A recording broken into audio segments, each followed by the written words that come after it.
In the summer of 2017, a group of teachers and students from both Taiwan and the mainland arrive in Qianshan County, Jiangxi, for a tour of the Ehu Academy.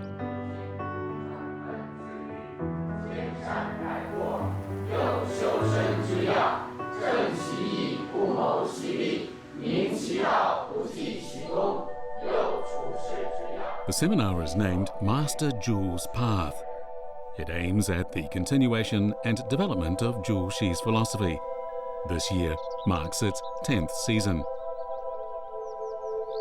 At the academy, teachers and students sit practicing Jingzuo, quiet sitting meditation. It's an ancient method of self-cultivation. 8 centuries ago, this location was the site of one of the most famous debates on metaphysics in Chinese history.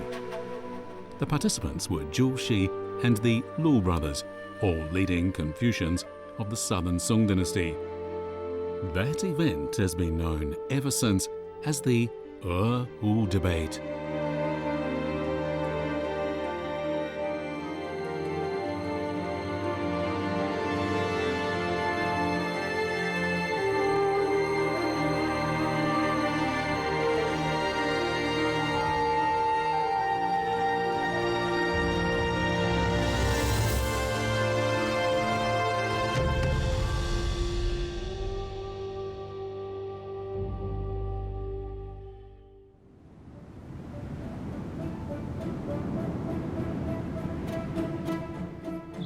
In the autumn of the year 1167, Zhu Xi and a group of his students, including Lin Yongzhong, left the Wuyi Mountains aiming to reach Hunan by the following month. They crossed great canyons and steep mountains, enduring all the hardships of a long journey.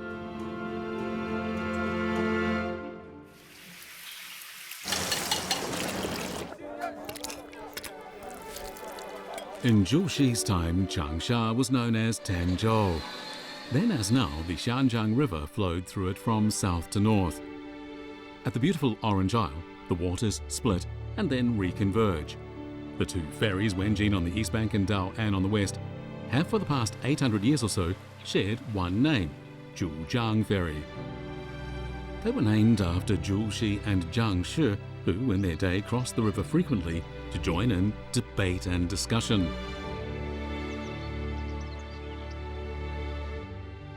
他们2位是非常亲密的道友，在面对面讨论之前呢，事实上他们进行了长达好几年的这个书信的讨论，在那里面，事实上2个人对对方呢就非常的倾慕，这也是他们动议要来见面讨论的一个基础。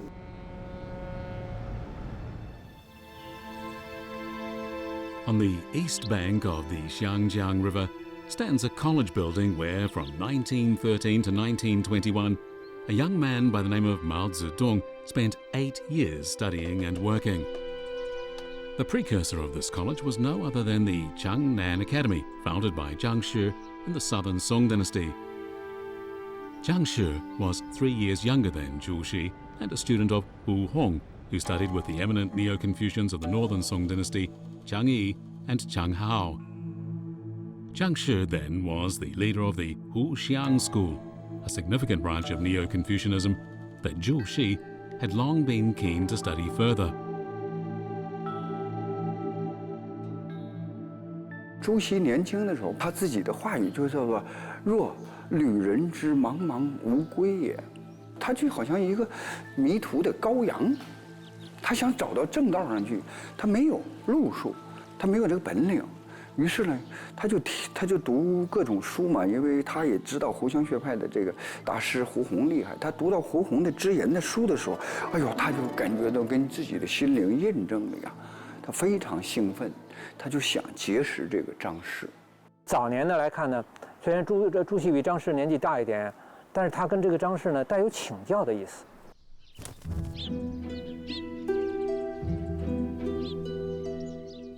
At the Jiangnan Academy, Jiangxi warmly welcomed Zhu Xi, who had travelled so far. It was, in fact, the 3rd meeting between the two. After parting by the Ganshui River 3 years before, they'd been writing to each other constantly, discussing academic issues. Having not met in person for a long time, this face-to-face exchange seemed ever more important to both of them. 他们谈的主要的问题是围绕2个方面，第一是有关太极的问题，这就是关于世界的本源的问题；第二是综合的问题。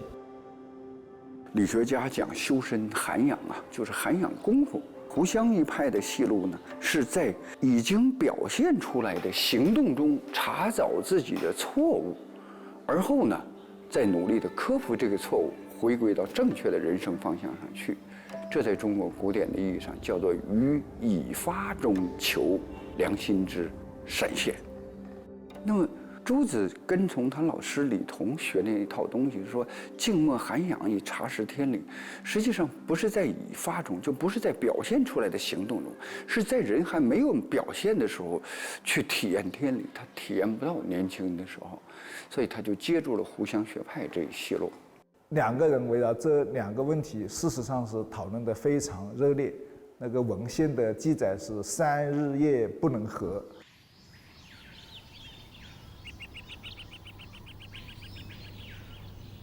这个岳麓书院是976年创建，到宋初就是天下4大书院之一。然后 On the west bank of the Qianshan River, the time-honored Ehu Lake Academy is still a place of cultural importance, attracting talented scholars from all over the country. Some 800 years ago, Jiangxi and Jiangxi travelled frequently between the Changnan and Ehu Lake Academies, located respectively on the 2 sides of the river, debating for a full 2 months all of the matters that concerned them. 张南轩这个人资质甚好，学问非常渊博，反应极其敏锐。我跟他在一起讨论了2个月，获得了重大的收获。这是朱子用今天的话来说的意思。事实上，到这里来以后，他们在很多问题上面是有分歧的，讨论很热烈，但是彼此都能够去尊重对方，而且都能够去从对方的观点当中受益。The meeting of Zhu and Jiang marked the beginning of a tradition of debate among the different schools of thought in Confucianism. The record of Zhuxi and Jiangxi's debate at Ehu Lake Academy tells us that the weather on the day was clear and warm under the autumn sun. The 2 scholars carried on a conversation that was profound and ingenious. The hall was packed with an attentive audience.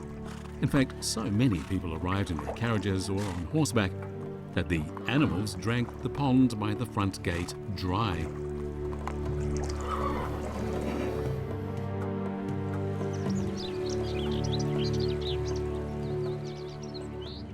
主张会讲，听讲的达到1000多人，但是他们的又没有话筒，怎么去解决这个声音能够听到的问题？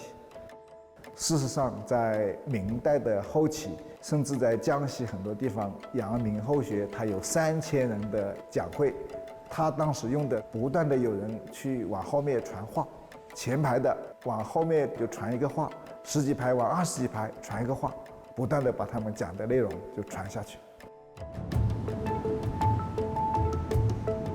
In the 3 years after his trip to Jiangxi, Zhuxi systematized his ideas on the Confucian classics.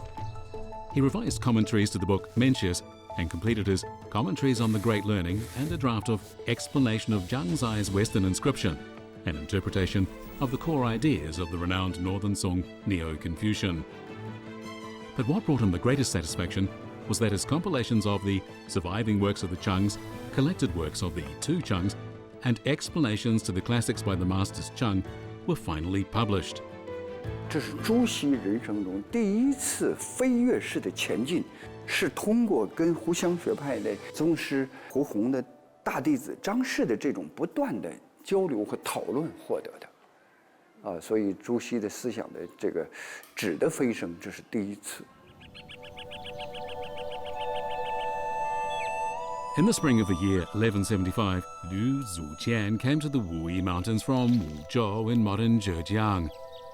It was a meeting between old friends, long anticipated by Zhu.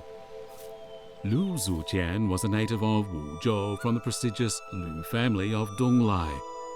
8 generations of his bloodline had produced 5 chancellors and 17 presented scholars. Lu was the leader of the school of Wuzhou and hailed as one of the 3 worthies of the southeast, along with Zhuxi and Jiangxi.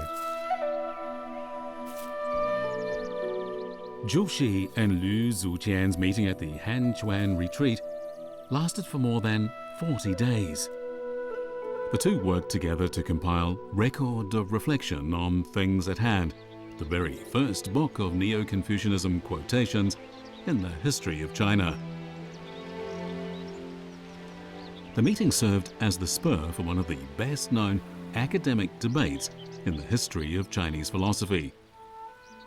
Having finished their draft of Record of Reflection on Things at Hand, Lu Zuqian invited Zhuxi to go with him to meet the Lu brothers of Jiangxi, Lu Jiuling and Lu Jiuyuan.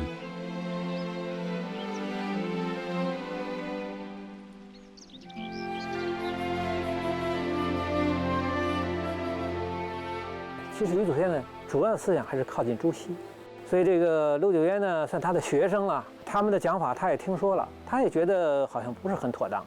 但是呢，吕祖先他性格比较温厚，比较宽容啊，而且他也没有动力一定要去说服谁。他兄弟俩呢，也跟这个吕祖先讲过，想跟朱熹见面，那这样呢，就促成了这样一个机会。In the Southern Song dynasty, groups and schools of different ideas and academic theories were established across the country. During the Qianshan period, the Min school, represented by Zhuxi, and the school of mind, represented by Lu Jiuyuan, became the 2 pillars of Neo-Confucianism. Lu Jiuyuan was the founder of the school of mind, a famous philosophy in the cultural history of China that was later developed by Wang Yangming. He and his brother Lu Jiuling gave lectures and taught students in Jiangxi, where they had great influence. 讲他的心学，在当时的临安城造成轰动啊，以至于陆娟到什么程度啊？晚上没法睡觉啊，拜访的人太多啊，白天拜访不完，晚上还有人来拜访，拜访了他几乎没时间睡觉，大家都很多人等着来跟他谈，就到了这种程度，可见他的影响。陆九渊、陆九龄呢，也是知道朱子的思想的，因为他们那个时候啊，学者之间写完信呢，比方说这个朱子给张氏写一个信，这张氏的弟子很快把这个朱子的这个信呢就抄走了，然后就广为流布。那他那个时候的媒体是这个样子的，就跟你现在发一个微信，啪，你朋友给你发了一文章，你转出去一样。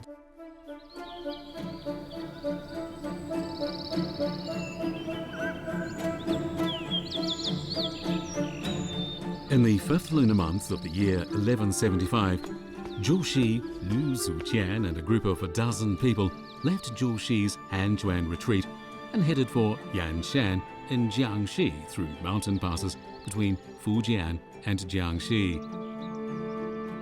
When passing by Jiaochu River in the Wui Mountains, the group stopped to appreciate the view of crimson mountains and gushing springs. They carved out their names on the cliff of Noise Rock. These are now some of the earliest cliff inscriptions found in the Wui Mountains. For centuries, these carvings, showing only names and nothing else, have been a perpetual mystery. No one knows why nothing else was added. Was it perhaps just a marker for the clash of ideas about to come? 朱熹往北走呢，也不算是很远，他们坐船下来呢也还方便，就找到了这个信州鹅湖寺作为一个讲学的地方。等于各走一半路差不多，到鹅湖就居中聚会。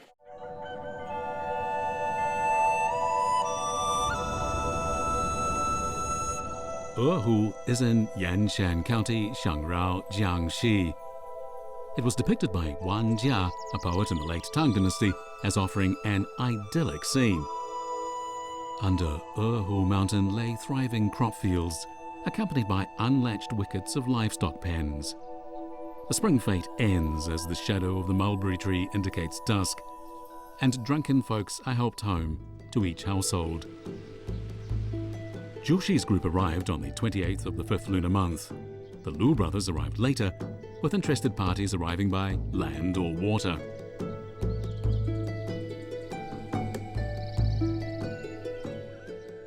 那么陆九渊的哥哥陆九龄，他的思想呢，反而和朱熹更为接近。这个两人先讨论一番，说你我兄弟思想都不一样，何能期望和朱熹的思想汇归为一呢？于是就开始说，咱俩先辩一下吧。辩了一晚上，陆九渊赢了。那陆九龄说，那咱们明天就按照你的道理去辩吧。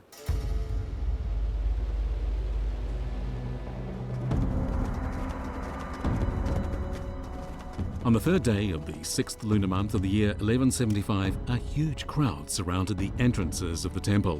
Even the corridors were filled with intellectuals and curious bystanders from all over the country. They were expecting an epic battle between the most prominent scholars of their time.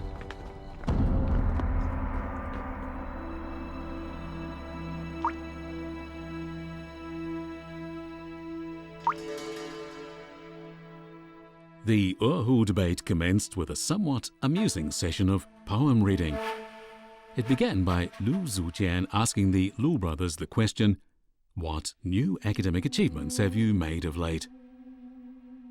The brothers exchanged glances, and then Lu Jiuling rose slowly and recited a poem he had composed en route. It was clearly aimed at Zhu Xi. Before Lu Jiuling even finished, Zhu Xi smiled and said to Lu Zujian, "It seems that Jiuling has long been in the same boat as Zhou Yuan." 朱子也知道陆九龄跟陆九渊不一样，一听说坏了，说你上了子敬的船了，就是说你呢，这个等于是现在也跟陆九渊完全一致的思想。 No sooner did Lu Jiuling finish reciting his poem than Lu Jiuyuan started another one. As he got to line 5 and line 6 of it, which says, "My way, easy and simple, will go down in history, while your undermining cause is doomed to sink into oblivion," Zhu Xi's smiling face turned sullen. 直隶事业就指朱熹了。你是看一个问题揪一番，你何时是个头？你看把朱熹说成直隶，朱熹肯定很不高兴了。一讲功夫，这是陆九渊说自己，说我的学问有个纲领，掌握我这个纲领就什么都可解。那么在陆九渊看来呢，做人和读书没有必然的联系。比如说他有一句很经典的话：“若某不是一个字，亦须还我堂堂的做个人。”所以他说呢，我教人呢只是与他简单，那么朱子教人呢是与他这个夹淡。我这是一简功夫，你那是支离事业。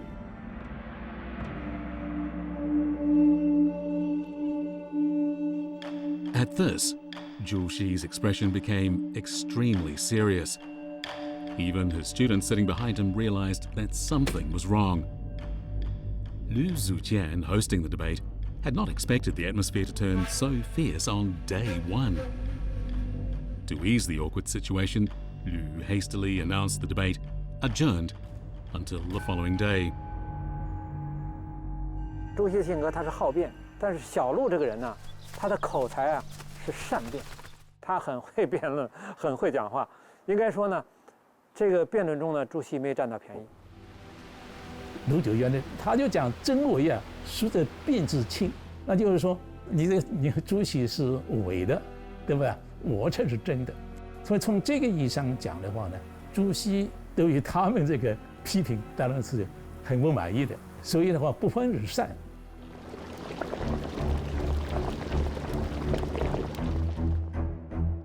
The debate continued the next day. Both sides, forewarned by the previous session, came prepared. Neither would give way easily.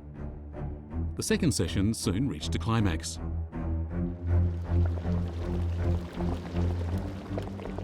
在这个阶段，朱陆之辩最大的分歧是为学方法的问题。朱熹呢讲的呢就是歌舞穷理，歌舞穷理最重要就是读书。那陆九渊讲的就是不用多读书。 人主要是发明本心，因为我们也知道，读书确实不一定就能够提升人的道德人格。那你有念了一肚子书、道德败坏的人，我们也见得多了。因此他说，我们为学最重要的是先立乎其大，立这个本心，把我们没有污染的那个心恢复过来。所以这是双方的真正分歧。陆决准备这个问题，你不是要成为圣贤吗？说尧舜是不是圣贤？那尧舜是读了什么书？尧舜之前没说。On the third day of the debate, the two sides reached the very core of their intellectual duel. Zhuxi believed that the world operated by heavenly principles. Lu Jiuyuan, on the other hand, claimed that the mind is the origin of the universe. 朱子的心是在作用上的心，可是象山呢，就直指你的本心，那个心就是孟子讲的良知，孔子讲的人心，就心的本身。因为朱子他不相信我们一般人，你那么棒啊，圣人才是这样。那么我们一般俗人啊，我们要不断的要修为，不断的要把我们的渣子，我们乱七八糟的东西要清洗，要清洗，要清洗，最后面你的那个心才能显露出来。所以朱子是谏教，象山是顿教，谁也没有说服谁。所以呢，这两种思想呢，就自己在各自的道路上发展。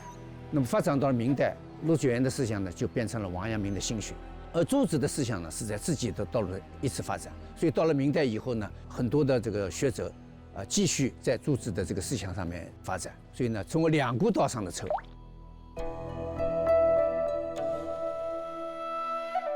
On the fourth day, the atmosphere changed. The dramatic clash of ideas and intensity of argument seen on the first 3 days was transformed to be like a tranquil lake on a calm and windless day.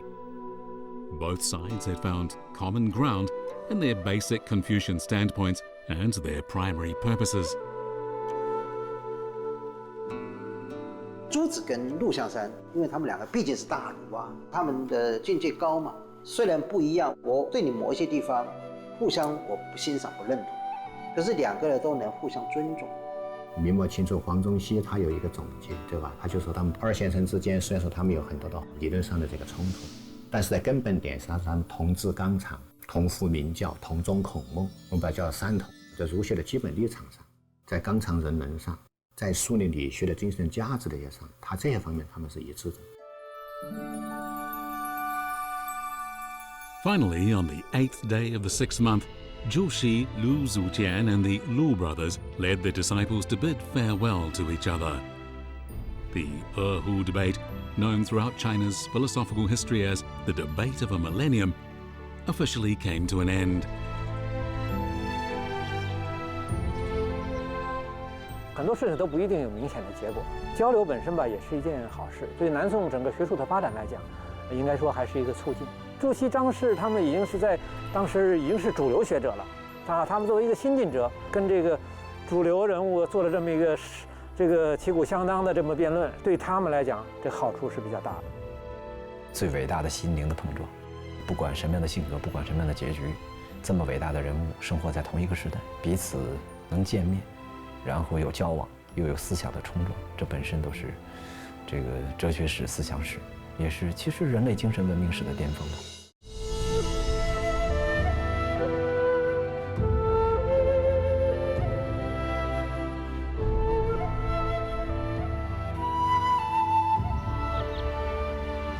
On the return journey from Ehu Temple, Zhuxi and his group came to the mountain pass between Fujian and Jiangxi. It seemed as if the mountains lined up in formation while the rivers went their separate ways. The sight inspired Zhuxi to a new reflection on the recent debate. If not separated by the terrain, rivers do not run in isolation. To learn how they part ways, seek for their common origination.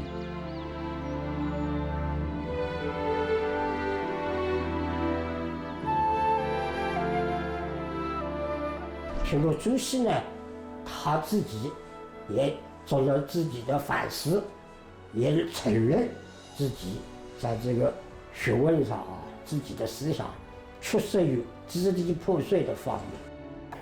从俄湖智慧上回来以后，他就重新的认识自己的这个理学著作，承续4年，他就实现了自己生平学问的第一次总结。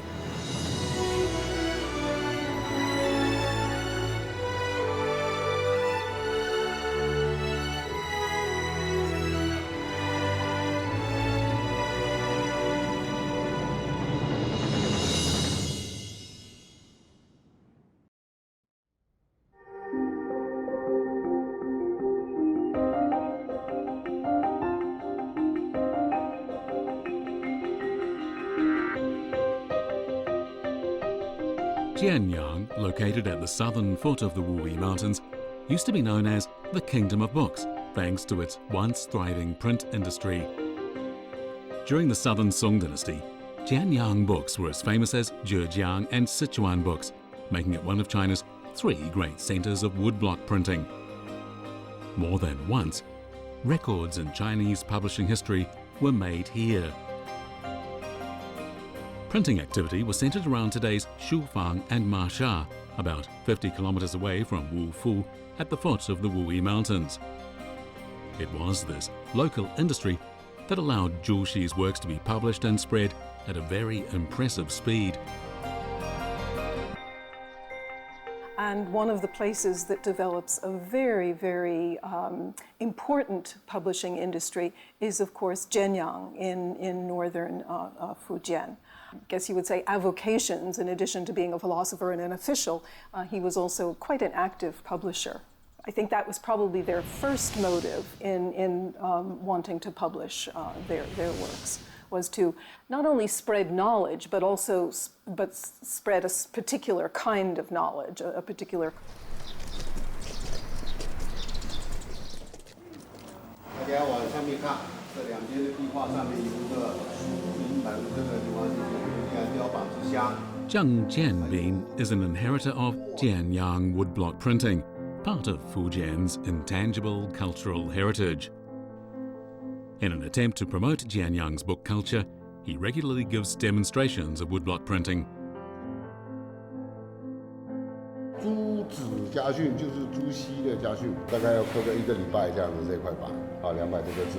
现在我叫个同学来试验体验一下，好不好？ Jianyang books and Zhu Xi are the 2 pillars of traditional Jianyang culture. As an inheritor of Jianyang printing, Zhang Jianbin's dream is to combine the 2 and make them known to the world outside. Recently, he's been focusing on woodblock printing Zhu Xi's commentaries on the Great Learning.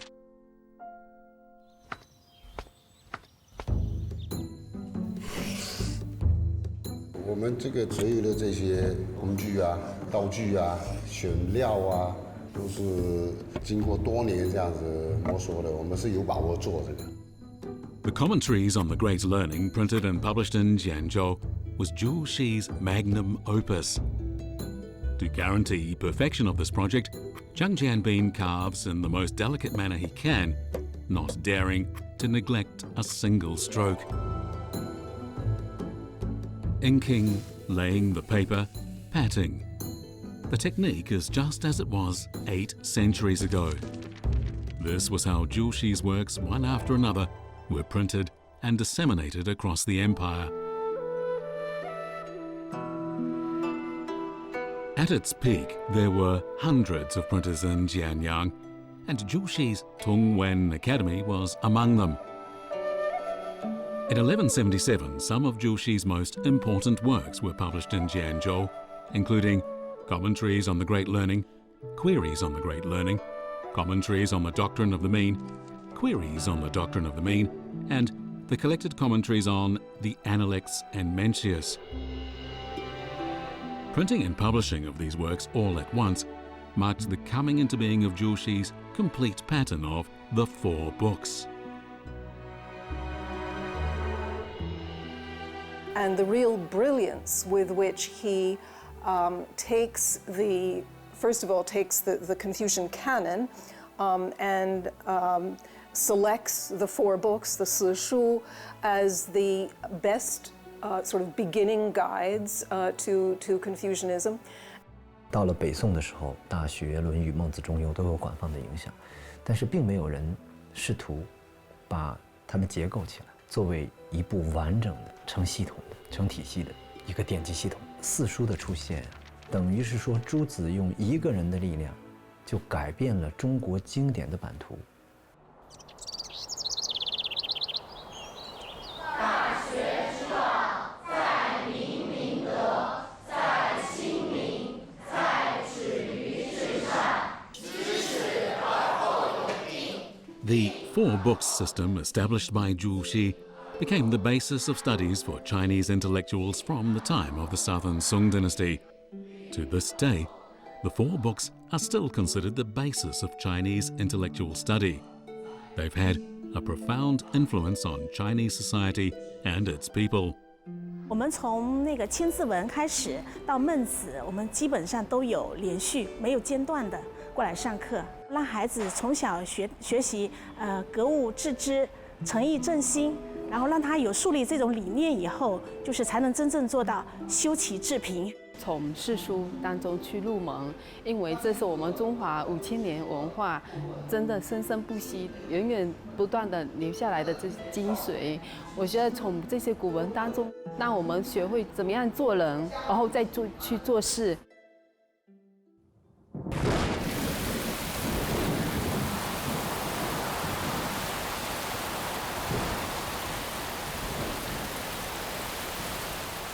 In the year 1180, Jiangxi, Zhu Xi's lifelong friend, died at the age of 48 at his post as a government official in Jingzhou, Hubei.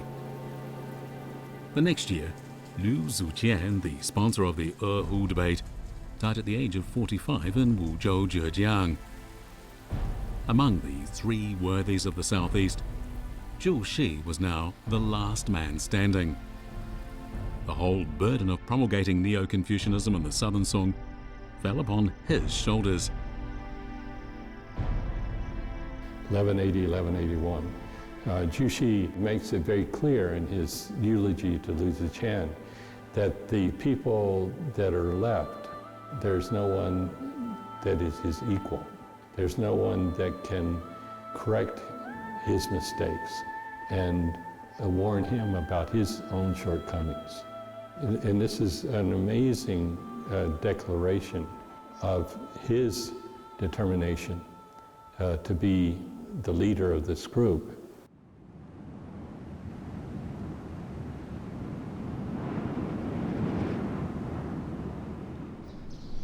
After the death of Liu Zuqian, Zhu Xi took up a post in Zhejiang as tea and salt supervisor. On his way to the post, Zhu Xi made a brief stop at Mingjiao Mountain in Wui County, where he mourned his lost friend. On the first day there, someone rushed to find him. It was Qian Liang, a young cousin of Liu Zuqian. Qian Liang from the Yongkang school was an outstanding talent with a generous and independent personality. Out of admiration for Zhuge Liang, the legendary strategist of the Three Kingdoms era, he had changed his given name from Ru Nang to Liang. 李祖先结束呢，这个陈亮就开始。他到了浙江呢，他就见到陈亮。陈亮也是很豪爽的人，跟朱熹呢还是谈得很来。陈亮就是运气不好，非常有才气的人，可是运气不好，就是科举啊，就是一直是不成功。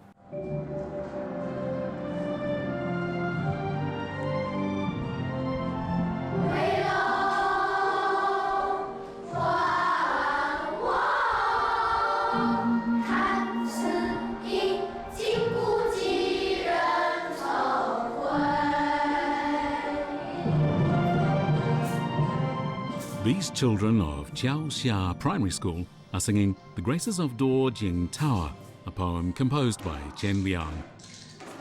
Some 800 years later, Qian Liang's fellow townsmen are still, in their own way, commemorating this prodigy of the Southern Song.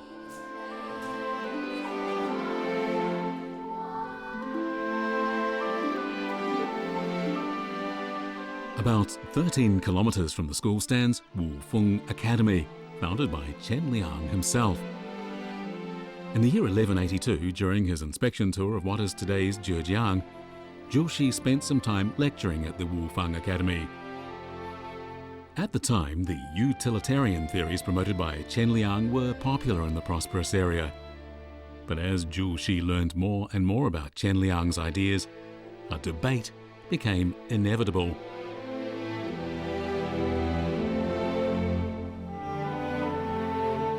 Chen Liang, at the beginning of their relationship, sent Zhu Xi 10 essays that he had written.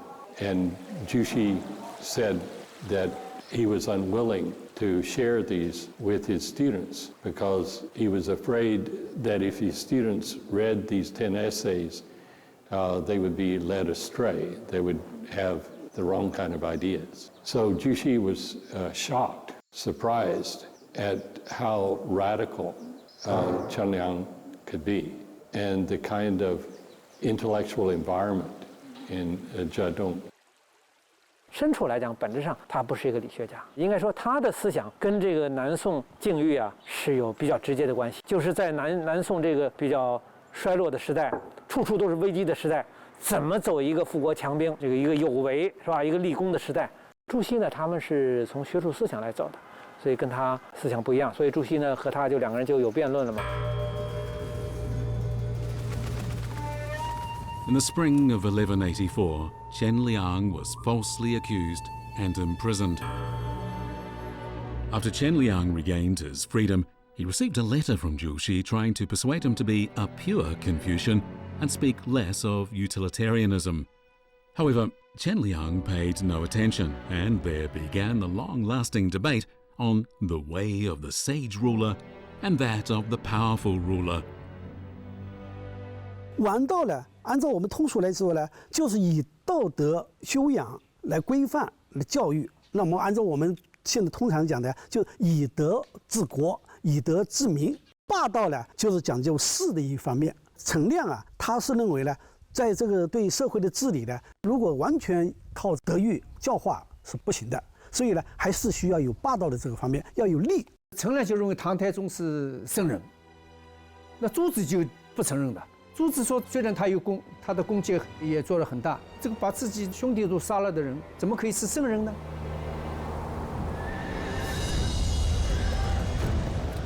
Besides having different viewpoints on state governance and history, Zhu Xi and Chen Liang also debated the relationship between righteousness and benefit. 实际上，朱熹并不是反对利的，朱熹认为要以义为重。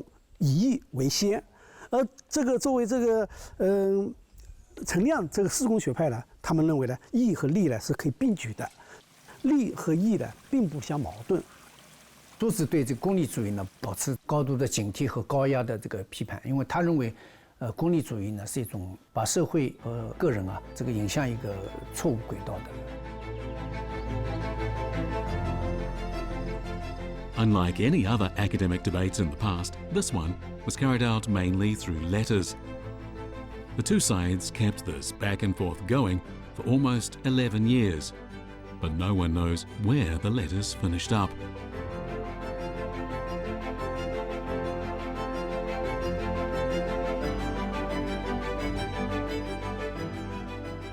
通信啊，成为当时士大夫交往一个主要的渠道。那么朱熹写信呢，也不是单方面的。 做这个学术的这些讨论，那一定是这个有这个可以交谈的对手。然后我们把这类书信呢叫做论学书。论学书的真正出现，那就是应该是在宋代，特别是南宋。那朱熹就是最大的这个大家啊，就是一生中跟他的这些思想的这些对手啊，写了这个无数封信呢。论战当中呢，实际上呢，这个陈亮的观点有点混乱，也有漏洞，所以呢。 在实际的论战当中呢，朱熹他是占了上风。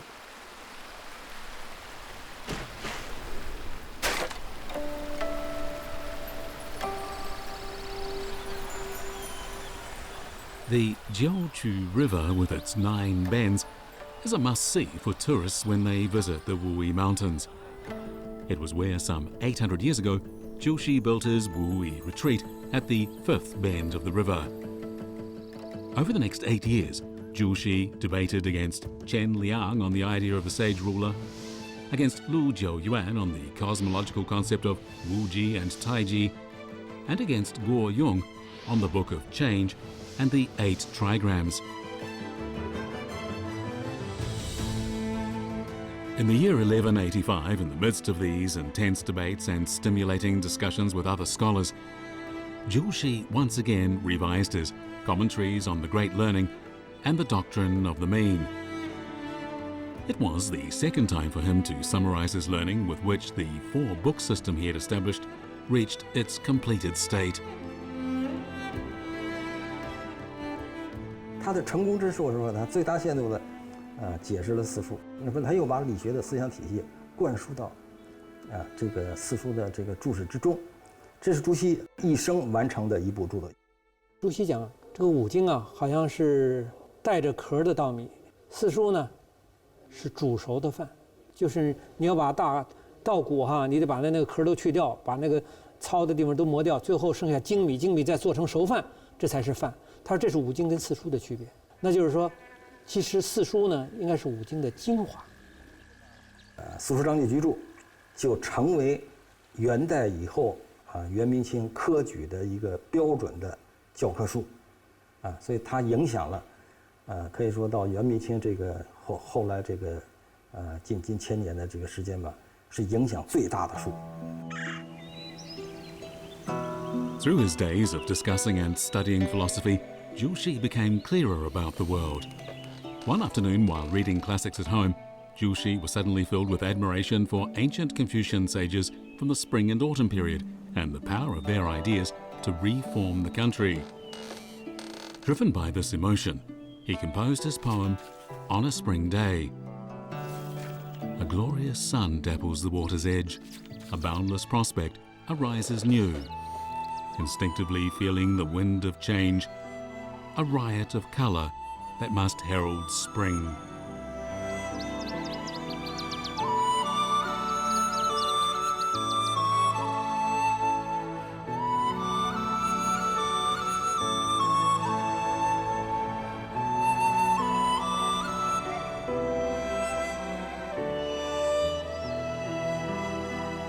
Today, the students and teachers attending Master Jules Path 2017 are at the Ehu Lake Academy in Jiangxi, tracing the steps of Jiangxi's academic career. Jiangxi spent the last 8 years of his life here in Ehu Lake. This was the place where he completed his system of Neo-Confucianism and changed the focus of his studies to Confucian classics like the Book of Documents, as well as literary works by Chu Yuan and Han Yu. It was also here that Jiangxi wrote his last important works.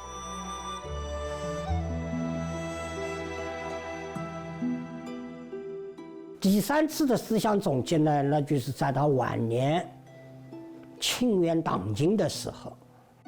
庆元党经啊，理学昭进，所以呢，朱熹呢，他这个转向了其他方面的研究，写了理学的代表作《以理经传通解》。比如他转向了文学的研究，他写了《韩文考异》；他转向了对楚辞的研究，写了《楚辞节注》。朱熹学问不受限于宋代的学问，它来自于把很多非常庞大的，甚至不同时代里面的分歧，慢慢把它化解掉，然后就提出他自己觉得可以被接受而具有意义的这个系谱跟线索出来。而这样情况底下，使得我们所理解的儒学它有了体系，使得儒学有了精神，所中国文化里面有了系统。那我想这个就是他最大的贡献。In the year 1192, after 7 sets of revisions, 63-year-old Jiangxi finally completed the collected commentaries on the 4 books. It was a canon accomplished after 40 years of endeavour. The most essential and popular of his works, it crystallizes the Chengzhou school of Neo-Confucianism and epitomizes Jiangxi's understanding of Confucian philosophy.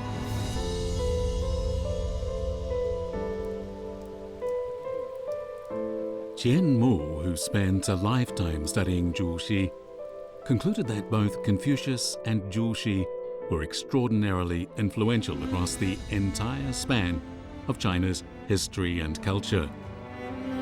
Xuanzu Wang, a renowned historian in the Qing dynasty and a prominent figure of the Zhedong school, concisely described Zhuxi's thought.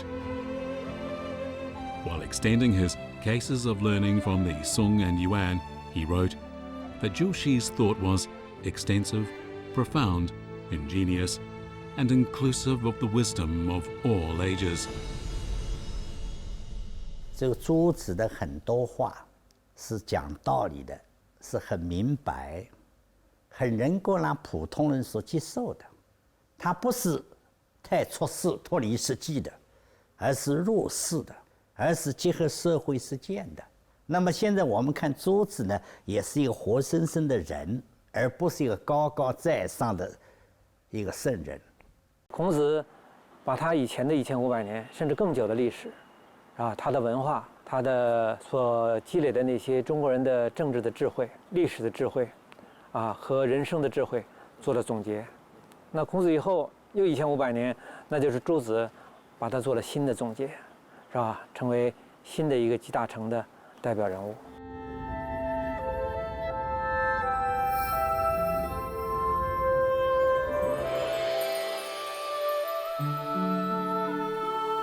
Facing the infinite galaxy, people often compare sheer greatness to the stars, and they look to the Big Dipper for guidance. In the Star Atlas of Human Civilization, as we look upon the intellectual history of China, the Confucian sages, much like the Big Dipper shining through the mists of time, will last for eternity.